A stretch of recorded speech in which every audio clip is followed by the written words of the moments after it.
for Game 2 between the New York Knicks and the Boston Celtics, and boy, do we have you covered. Plus, we'll get into all the other stuff going on around town. The Mets take on the Diamondbacks in about an hour and a half. I'll complain about Carlos Mendoza in a little bit. More evidence that Jalen Brunson truly is the king of New York City, and why tonight's Yankee game is a little bit more important than other Yankee games. But I can guarantee you, Tiki, you have heard somebody, whether it's me or a national pundit or maybe yourself, repeat this sentence over the last 24 hours. And that is, the Boston Celtics are not going to miss 153s in Game 2. Yes, And that is obviously... I think I said it yesterday. No, you did, and I did too. Like, we've all said it. Like, we've all uttered, hey, the Celtics went 15 for 60 from 3. That's not going to happen again. They shot 25% from 3. That's not going to happen again. And I agree. I think we'd all agree that tonight, the Celtics are unlikely to miss 45 threes. But can we put that aside for a second? Sure, the Celtics will be better and more efficient. They can't be much worse at shooting threes. But that doesn't mean everything else that followed the script of Game 1 remains the same. Mm-hmm. Like, so for example, the New York Knicks missed 14 free throws in Game 1. Hack a Mitch. We could play this. But no, you know what? Some of it was from Mitch. Not all of it. What was it, 7? Half of them? Sure, but you had 2 of them from campaign early in the game, too. True, but you know what I mean. It's mostly hack a Mitch. You also allowed the Boston Celtics to grab 19 offensive rebounds. Like, there's a lot of things from Game 1 that won't happen in Game 2. So while everyone is admitting the Celtics will make more threes, I compiled a list. We'll call it an Evan de Cinco or a Cinco de Evo. Okay. 5 things to me the Knicks have to do better to counterbalance the fact that, yes, Boston isn't going to miss 45 threes. Okay, let me get this down. All right, ready, go ahead. You going to write them down? Yep. All right. Number 1, make your free throws. Can we just start with that? It's easy. That's an easy one, right? Basketball teams have been told that since they were 10 years old. Look. Make the freebies. I apologize. Mm-hmm. Some things on a list that you need to be better at are the most obvious things in the world. And that's one of them. And you're right, like the hack-a-Mitch strategy, which we'll analyze a little bit later on, certainly was involved in it, but he wasn't the only one. So if you're getting to the free throw line 30 times tonight, and spoiler alert, they won't, because I think the whistle's going to be on Boston's side tonight in Game 2 with them down 1-0. But if you get there, make your free throws. Yep. Number 2, your performance on the offensive glass needs to be better. Right. You cannot give the Boston Celtics more opportunities because they're beating you on the offensive glass. Remember, I gave you that stat before. The Celtics had 19 offensive rebounds in Game 1. You have to limit those second chance opportunities and actually take advantage of your second chance opportunities, especially if Mitchell Robinson's on the floor and he's not being hacked. You like that one? I do like that one. Number 3. That was on my list, too, by the way. That was number 1 on my list. We got the same list? That was number 1 on my list. Number 1? Oh, no. I'll get to number 1. All right, go ahead. Number 3, even though I'm going backwards. I think that Tom Thibodeau's got to keep the strategy of switching on D. It worked in Game 1. Yeah. It may not work in Game 2 because the Celtics have efficient shooters and they will shoot a lot better. But that strategy confounded the Boston Celtics. It almost made them want to shoot more and more and more. So the switching on D strategy that Tom Thibodeau deployed in Game 1, I say, hey, Tom Thibodeau, live up to your name of being stubborn, or in this case, patient. Stick with the switching on D strategy because it worked. Yes. Number 4, I got another one for you. Karl-Anthony Towns needs to dominate. Karl-Anthony Towns. That was easier said than done. I didn't say that these things are hard or easy. I'm just saying they need to be done if you're going to win Game 2 in Boston. Yeah, I know. I hear you. And the problem with that Cat, one sounds easy.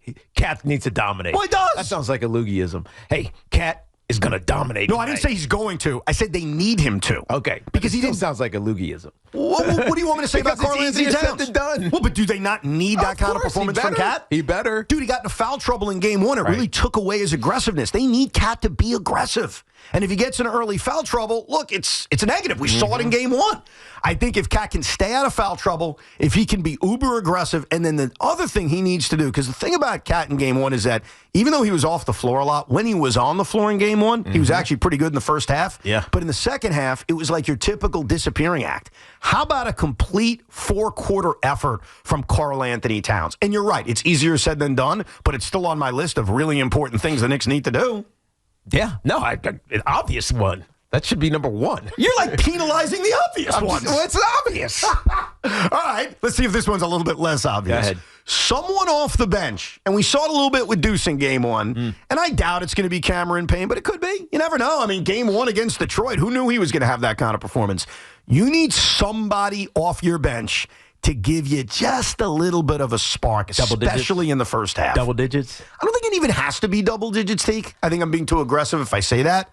But in the first half, you need, and let's say it is Deuce, because he did have a good game one, you need a guy coming off your bench making a couple of threes. Right. Taking the pressure off of your starting five, giving you that little bit of an offensive spark plug. And it very well could be Cam Payne, because Cam Payne has these moments where he gets into games, and we saw it in game one against Detroit. Yeah. And he put together a tremendous performance. Then there are other times where he misses 2 free throws, and Tom Thibodeau takes the cane out and says, I'm going to pull you off stage and we're never going to see you again. Like, that also happens. Right. Landry Shamet is a guy we've also barely seen. We saw a little bit of Precious Achiuwa when he took Mitchell Robinson off the floor. So those are your other candidates to be that guy. But I think to pull off this upsetting game, too, someone off the bench needs to give you a little bit of a spark. I like it. You want to hear mine? I got one more, though. That's 6. Yeah, but this is the biggest one. All right, go ahead. I saved the biggest for last. Cheater. Really? It's a Cinco de Evo. Oh, no, I changed it. It's a Cinco de Seteo. Sieteo. No. That's 7. It's 7. Yeah, I got the 7. Is this my 7th one or my 6th one? 6th one. Okay, so it's a Cinco de Seso. How greedy, Tiki. Well, I'm a baby. It's a Seis de Evano. Seis de Evano. Thank you, yes. It's the point is these are all the little things, some bigger than others, that the Knicks have to do if they want to win game 2. And the one I saved for last, I can't believe I'm saying this. I can't wait to get to my list, too. I'm very excited to hear your list. I hope that your number one is my number one, because this being the number one is like breathtaking that I'm even saying it, but it's so true. Just keep the game close. Because if this is a tie game in the fourth quarter with 2 minutes to go, despite the fact that Jason Tatum has won an NBA championship, despite the fact that Jalen Brown is a finals MVP, despite the fact that you're on the road in Boston, despite the fact that you would think a close game late gives a great advantage to the defending, reigning NBA champion Boston Celtics. Again, I can't believe I'm saying this, especially with Steph out with this hamstring issue. There is no closer walking God's green earth that I trust more than Jalen Brunson. And it's amazing that that sentence is being uttered. But honestly, yes, if it's a close game late, and I sort of felt this way as an IBO in game 1, if this game is close late, I have more faith in Jalen Brunson securing my team a victory than I do Jason Tatum and Jalen Brown. I like that one. So make your free throws, rebound, especially offensively. Keep switching on D. Cat needs to dominate. You need a bench player to spark you, whether that's Landry Shamet or Deuce or whoever, and just keep the game close because you have the best closer on the court, maybe in basketball. You really wrote that down? Of course I did. Thanks, T. All right, you want to hear mine? Yes. Okay. Mines are simple. Simpler. Number 1, actually number 5, play Jalen Brunson off the ball. They did this a couple of times in game 1 where I think it was Deuce. Deuce was handling, and Jalen Brunson, who is an unbelievable spot-up shooter, can just not expend energy trying to be creative. And we already know how good of a shooter he is and a scorer he is. Let him play off the ball every now and then. That's number 5. Number 4, run. Rebound and run. Get fast break points. Don't try to set it up and play in the half court, and we're going to find a mismatch. We're going to do these games here and there, and then we take a shot with 2 seconds left on the shot clock. Run every now and then. Not all the time, every now and then. Number 3 was rebound. I told you I already had that one. Number 2, and this is going to be, I think, the most important one, given what happened to the Celtics in game 1, defend at all costs at three-point line. Because you know that that's what the Boston Celtics want to do. Even if it's not 60. They still may take 50. They are going to take a ton of them. And this is number 1, and it's exactly what the Pistons tried to do to the Knicks. Beat them the hell up. Get tough. I don't care if it's Josh Hart. I don't care if it's Mitch. Hell, play Precious. Beat them up. Get physical. Take the bats out, as Josh said. Make them feel it. Every score, make them feel it. Now, it's old school. Now, you're not going to do what you did in the 80s and 90s with the Knicks, but you got to play physical with this Boston Celtics team because I think they showed they want to be soft. They shot 63 pointers. So up 20, you're still shooting 3-pointers. They want to be shooters. Beat them up. That's my list. That's a pretty good list. Thank you. I don't mind your list. These are the things the Knicks are going to have to do to counterbalance the obvious, which is that, yes, the Celtics are not going to miss 45 threes, because that's been the talking point I've heard, and I even uttered it once, like right after the game. Like, well, if the Celtics make 2 more threes, they win that game. Yeah, that's that game. This game is different than that game.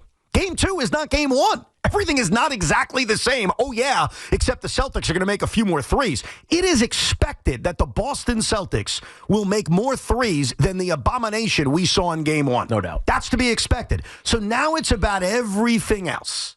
It's about every other aspect of the 48 minutes that the Knicks have to do to win game 2 and subsequently get 3 more wins and win this series. Do I think that's going to happen? I don't.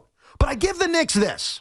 And I was thinking about this last night, and I was pondering it this morning, and then the voice of the Boston Celtics, I forget his name. I feel terrible because he's great, and he's like a New Yorker, and he's a wrestling fan. What's the name of the play-by-play guy of the Boston Celtics? You talking about Sean Grande? I'm talking about the great Sean Grande. Oh, that's Dana's husband. Dana's husband. Who's Dana? Dana Jacobs. Oh, there you go. And they're married. Yes. Sean Grande said something this morning. The Grandy man can. To confirm something I was thinking about last night, but I wasn't sure if it was crazy. And here's the voice of the Celtics confirming it. The New York Knicks are the best team the Boston Celtics have faced during their recent 2-year run. You mean the postseason runs? Postseason runs. Think about the teams they went through. The Miami Heat as an 8 seed. Right. The Indiana Pacers in the Eastern Conference Finals, who they battered. The Cleveland Cavaliers, who eventually had a banged-up Donovan Mitchell. The Dallas Mavericks, the Magic last week, and now the Knicks. Other than the Mavericks, who you can make an argument on with the Luka, Kyrie Irving kind of combo, this Knicks team is the most talented team the Celtics have had to go through in the last year and a half. Am I wrong? Yeah, it is. It is. Look, it's only because of who the Knicks are as a unit. They're tough. They fight, and they have a ton of really good talent. Now, they don't always play great together. We know that. We've seen it throughout the end of the regular season and in points in the postseason, but they are a super talented team, and even though Sean Grande says that, and it sounds like it's just blasphemous for the Boston Celtic fan, it's actually very true. Oh, it is true.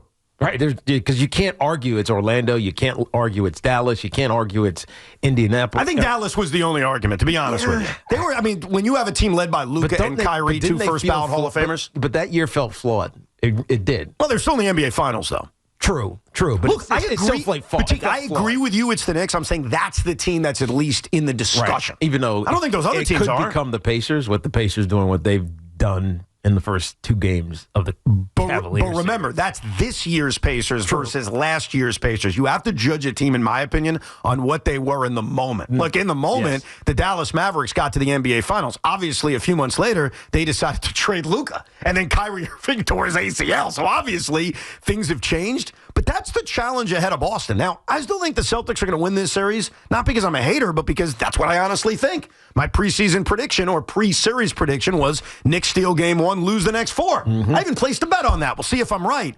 But those are the things the Knicks are going to have to do. And they are the most talented team Boston's had to deal with during this recent run. And what the Knicks were able to do 2 nights ago, that no one's been able to do in 2 years, is they gave the Boston Celtics a punch in the face. Yeah. And now tonight in Boston, in front of a crowd that I think is going to feature a lot of Knicks fans and a lot of 10 Celtic fans, how do the champions respond? And to me, if the Knicks can step up their game and a lot of the things we talked about, they got a puncher's chance to go up 2-0. We'll get your calls on the subject. How do Knicks fans feel going into game 2? What do they need to be better at to win game 2? We got a lot to get to. Toll-free numbers 888-808-1019. And when we come back, I'll tell you why you should listen to what Tiki and I say and why you may need to change all of your Wednesday night plans based on what we're about to tell you.